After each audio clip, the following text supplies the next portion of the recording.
Hello everyone, welcome to my YouTube channel. तो और कुछ ही दिन बचा है सीपेट एंट्रेंस के लिए। आई होप आप लोग बहुत ही अच्छे से प्रिपरेशन कर रहे होंगे। अगर आप लोगों को और भी ज़्यादा क्वेश्चन प्रैक्टिस करना है तो आप लोगों को मेरे चैनल के प्लेलिस्ट में एक डेडिकेटेड प्लेलिस्ट मिल जाएगा सीपेट बॉटनी के नाम से।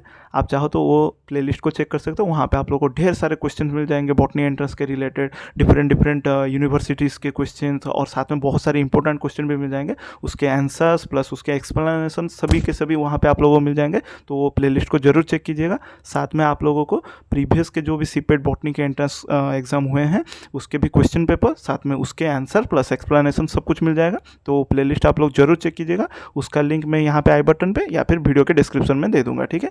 तो अगर आप लोग अभी जितना टाइम है अभी आपके पास, जितना हो सके क्वेश्चन प्रैक्टिस कीजिए, कॉन्सेप्ट को क्लियर रखिए। चाहे आप यूट्यूब से कीजिए, चाहे आप लोग डाउनलोड करके क्वेश्चन प्रैक्टिस ऑनलाइन जैसे भी करके आप अभी क्वेश्चन प्रैक्टिस कीजिए। मतलब कॉन्सेप्ट पढ़िए और यहाँ पे आप लोग क्वेश्चन को प्रैक्टिस कीजिए, ठीक है। तो अगर आप लोग चैनल पर नए हैं तो चैनल को सब्सक्राइब जरूर कीजिए और बेल आइकन को खास करके प्रेस करके रखें, ताकि जैसे ही मैं कोई भी वीडियो अपलोड करूं नया वीडियो आप लोगों को तुरंत नोटिफिकेशन मिल जाए। तो अभी हम लोगों को जितना टाइम मिलेगा, जितना हो सकेगा बॉटनी रिलेटेड क्वेश्चन, जो भी इंपॉर्टेंट क्वेश्चन रहेंगे उसको हम यहाँ पे प्रैक्टिस करेंगे, ठीक है। तो चलिए शुरू करते हैं और वीडियो को पूरा जरूर देखिएगा। और वीडियो पसंद आए तो लाइक शेयर जरूर कीजिएगा अपने दोस्तों के साथ जो सीपेट के लिए तैयारी कर रहे हैं, ठीक है। तो देखते हैं।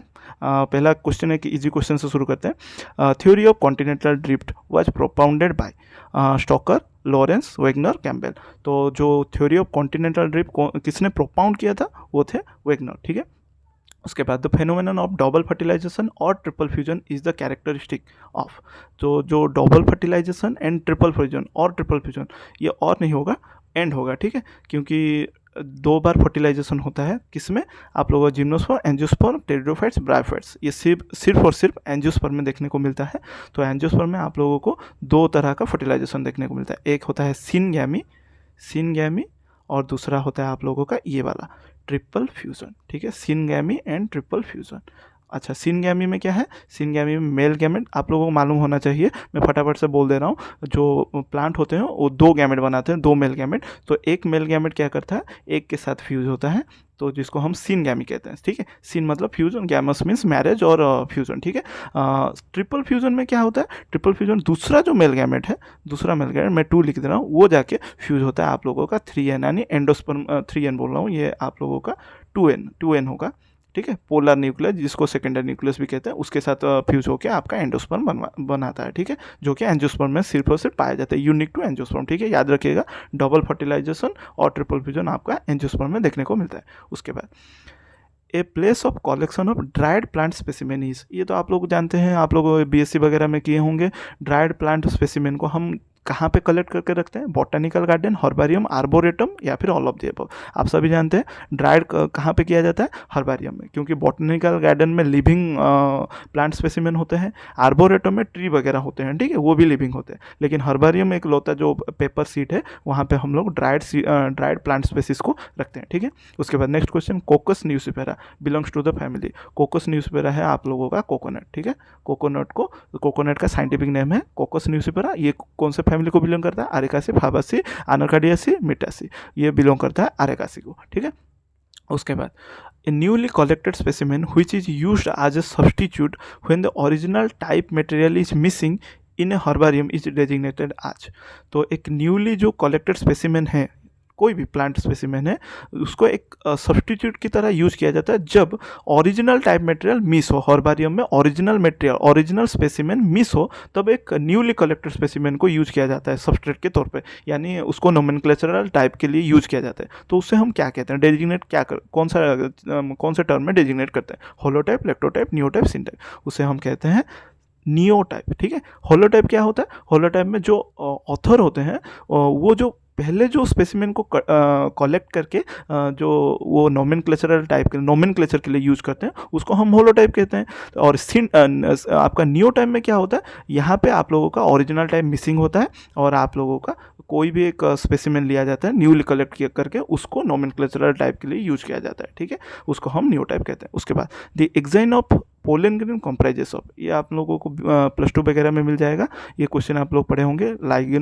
Ligno cellulose, pectin and cellulose, pollenkitt, sporopollenin. So आप लोगों का जो एक्साइन बना रहता है, पोलन ग्रैन का 2 लेयर होता है, एक्साइन इंटाइन। तो एक्साइन जो होता है ना वो हाईली एक रेजिस्टेंट मटेरियल से बना रहता है जिसको हम स्पोरोपोलिन कहते हैं, ठीक है। स्पोरोपोलिन इतना रेजिस्टेंट होता है जो पोलन ग्रैन को सालों साल रेजिस्ट करने में मदद करता है। ये इतना मतलब रेजिस्टेंट होता है कि आप लोगों का पीएच, एसिड, इसको कोई फर्क नहीं पड़ता, ठीक है। इसको कुछ भी अफेक्ट नहीं कर पाते, इसीलिए इनका वायबिलिटी बहुत ज़्यादा रहता है, ठीक है। उसके बाद binomials with identical genus name and specific epithet are called. तो मतलब बाइनोमियल नोमेनक्लेचर में 2 नाम होते हैं, जेनेरिक एंड स्पेसिफिक नेम। वहाँ पे अगर दोनों सेम हो, सेम आइडेंटिकल नेम हो, तो उसको क्या कहते हैं? Are called tautonym, synonym, homonym, basionym. ये आप लोगों का कहा जाता है टोटोनिम। जैसे कि फॉर एग्जांपल आप लोग पढ़े होंगे मैलस, मैलस ये एक एप्पल का वेराइटी है, ठीक है, मैलस, मैलस। तो ये एक टोटोनिम हो गया। और भी ढेर सारे हैं नेम। खासकर टोटोनिम को बॉटनी में इतना ज़्यादा प्रायोरिटी नहीं दिया जाता, जूलॉजी में दिया जाता है। जूलॉजी में नाजा, नाजा हो गया, रेटस, रेटस हो गया, वहाँ पे प्रायोरिटी दिया जाता है, लेकिन बॉटनी में नहीं दिया जाता। कुछ कुछ होते हैं प्लांट स्पीसीज जिसमें आप लोगों को टोटोनिम देखने को मिलेंगे बॉटनी में, लेकिन ज़्यादा प्रायोरिटी नहीं दिया जाता। उसके बाद study of application statistical methodology to analyze biological variation, correlation and regression in biological measurement is called as। तो जो study application of statistical methodology to analyse biological variation, correlation, ये कहाँ पे आप लोगों का मेजरमेंट यूज होता है? Biometrics, numerical taxonomy, taxometrics, operational taxonomic unit, OTU। तो आप लोगों का आंसर है, इसको हम बायोमेट्रिक्स में यूज करते हैं, जिसको आप लोग बायोस्टैटिस्टिक्स भी जानते हैं, बायोस्टैटिस्टिक्स के नाम से, स्टैटिस्टिक्स के नाम से, ठीक है। उसके बाद नेक्स्ट नाइट्रोसोमोनास कन्वर्ट। नाइट्रोसोमोनास किस चीज़ को किस में कन्वर्ट करता है? Ammonia into nitrate, nitrate into ammonia, nitrate into free nitrogen, nitrite into free nitrogen. So Nitrosomonas जो है वो ग्रुप किसको किस में कन्वर्ट करते हैं? वो NH3 को NO2 माइनस में कन्वर्ट करते हैं, NO2 माइनस, यानी कि first option is correct, ammonia NH3, ammonia to nitrite. The process of entrance of pollen tube through micropyle is known as. जो माइक्रोपाइल के थ्रू से पोलन ट्यूब जब एंट्री करता है आपका ओव्यूल में, उसको क्या कहते हैं? पोरोगैमी, चैलाजोगैमी, मेसोगैमी, हेट्रोगैमी, उसको कहते हैं पोरोगैमी। चैलाजोगैमी अगर चैलाजा के एंड से एंट्री करा है, और मेसोगैमी यानी इंटेग्यूमेंट के थ्रू से अगर माइक्रोपाइल पोलन ट्यूब एंट्री करा है, तो उसको हम मेसोगैमी को बोलेंगे। उसके बाद sapwood is otherwise called duramen, अल्बुनम, पिथ, मेडुलरेज। तो सैपवुड को अदर नेम जो बोला गया है टेक्निकल टर्म, उसको अल्बुनम बोला गया है, ठीक है, अल्बुनम। मैं फिर से इसको मार्क कर दे रहा हूँ, अल्बुनम बोला गया है, ठीक है। और ड्यूरामेन किसको बोला जाता है? हार्टवुड को, हार्टवुड, ठीक है, हार्टवुड। देखिए ये मान लीजिए एक ट्री है और ये उसका सेंटर है, ये है उसका ड्यूरामेन, ठीक है, और ये है अल्बुनम, या फिर जिसको आप लोग सैपवुड कहेंगे। सैपवुड यानी आप लोगों का जो आउटर लेयर है, आउटर लेयर ट्री का, ये सेकेंडरी वुड है, सेकेंडरी वुड। और इसमें आप लोगों को बाहर का जो है ये खास करके थोड़ा सा सॉफ्ट टिश्यू होता है। और ड्यूरामेन या फिर हार्डवुड जो कि बहुत सारे यहाँ पे आप लोगों को डिपोजिशन देखने को मिलता है, और ये बहुत ज़्यादा मजबूत भी रहता है, ठीक है, याद रखिएगा टेक्निकल टर्म। उसके बाद fibres associated with phloem are. Phloem के साथ जो फाइबर्स एसोसिएटेड होते हैं उनको क्या बोला जाता है? Wood fibre, bast fibre, hard fibre, surface fibre, उनको बोला जाता है बास्ट फाइबर। अगर जाइलम लिखा होता है यहाँ पे तो आपका होता है वुड फाइबर, याद रखिएगा, वुड फाइबर या फिर जाइलम फाइबर भी बोला जाता है, क्योंकि वुड को जनरली हम जाइलम कंसिडर करते हैं, बास्ट को हम जनरली फ्लोएम कंसिडर करते हैं, ठीक है। उसके बाद next the place of attachment of stock with the main body of ovule is called. यानी कि जो ओव्यूल का स्टॉक होता है वो मेन बॉडी के साथ अटैच जहाँ पे होता है उसको हम क्या कहते हैं? रैफे, हाइलम, प्लासेंटा, सुचर। तो देखिए यहाँ पे मैंने एक ड्राइंग या फिर डायग्राम भी मैंने अटैच किया है, तो देख सकते हैं ये है हाइलम, ये है वो पॉइंट जहाँ पे आप लोगों का ये स्टॉक और ये बॉडी देख पा रहे हैं, ये स्टॉक, ये हो गया स्टॉक, और ये बॉडी एक पॉइंट में अटैच हुए हैं जिसको हम हाइलम कहते हैं, ठीक है। तो उसके बाद next question, the development of embryo in Capsella bursa pastoris is crucifer type, asteroid type, solenoid type, chenopodial type.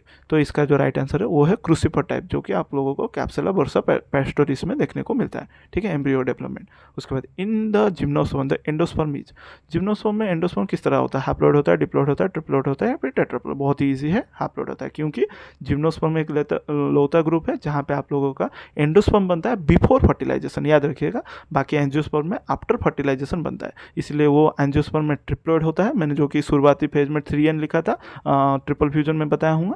उसके बाद यहाँ पे जिम्नोस्पर्म में क्या होता है, ये हैप्लॉइड होता है, याद रखिएगा, एंडोस्पर्म, क्योंकि ये पहले बनता है। उसके बाद when pollination takes place between flower born on 2 different plants the process, मतलब यहाँ पे दो अलग अलग प्लांट है, यहाँ पे पोलिनेशन हो रहा है, ठीक है। तो उसको हम प्रोसेस को क्या बोलेंगे, गेटोनोगामी, जेनोगामी, हाइब्रिडिज्म, ये हाइब्रिडिज्म लिखा होगा, स्पेलिंग मिस्टेक है, मोनोगामी। तो ये बहुत ईजी है, उसको हम जेनोगामी कहते हैं। गेटोनोगामी क्या है, एक ही प्लांट का 2 फ्लावर के बीच में होने को हम गेटोनोगामी कहते हैं, लेकिन यहाँ पे 2 अलग अलग डिफरेंट प्लांट्स बोला गया है, ठीक है। उसके बाद जेफरी रिपोर्टेड क्लीवेज पोलिएम्ब्रियनी इन, जेफरी क्लीवेज पोलियनी को किस में रिपोर्ट किए थे, एरिथ्रोनियम अमेरिकैनम, निम्फिया एडवेना, यूलोफिया, एपिडेंड्रिया, एलियम ओडोरम। तो इसका राइट आंसर है, उन्होंने रिपोर्ट किया था क्लीवेज पोलिएम्ब्रियनी को एरिथ्रोनियम अमेरिकैनम में, जहाँ पे उन्होंने नोटिस किया जो सिनर्जिड्स होते हैं ना, सिनर्जिड्स होते हैं जो एम्ब्रियो सैक में, वो क्या कर रहे हैं, आफ्टर फर्टिलाइजेशन क्या हो रहे हैं, डिसइंटीग्रेट हो जा रहे हैं, ठीक है, डिसइंटीग्रेट हो जाए। उसके बाद वो नोटिस किए कि जो जाइगोट है वो डिवाइड आफ्टर रीडिवाइड करके, मल्टीपल डिवाइड करके ग्रुप ऑफ सेल्स बना के क्लीवेज पोलिएम्ब्रियनी शो करते हैं, ठीक है। उसके बाद ये था कुछ मोस्ट इंपॉर्टेंट क्वेश्चन, आप लोग अभी जितना हो सके प्रैक्टिस कीजिए। इसके बाद मैं कंटिन्यूसली वीडियो अपलोड करते जाऊँगा, और जब तक आप लोगों का एग्जाम नहीं हो जाता, तो इसलिए आप लोग पूरा चैनल के साथ जुड़े रहिए, और चैनल को मतलब सब्सक्राइब करके रखें, बेल आइकन को प्रेस करके रखें, ताकि जैसे ही मैं वीडियो अपलोड करूँ आप लोगों को तुरंत नोटिफिकेशन मिल जाए। तो इसके बाद कंटिन्यूसली वीडियो आते जाएंगे। अगर आप लोगों को जूलॉजी के लिए आप लोग देख रहे हैं, तो जूलॉजी के लिए भी मैं बहुत जल्दी लेके आ रहा हूँ, और जितना हो सके मैं प्रैक्टिस वीडियो बनाते जाऊँगा। तो thanks for watching this video, और वीडियो पसंद आया तो लाइक शेयर सब्सक्राइब जरूर कीजिएगा। मिलते हैं नेक्स्ट वीडियो में, थैंक यू।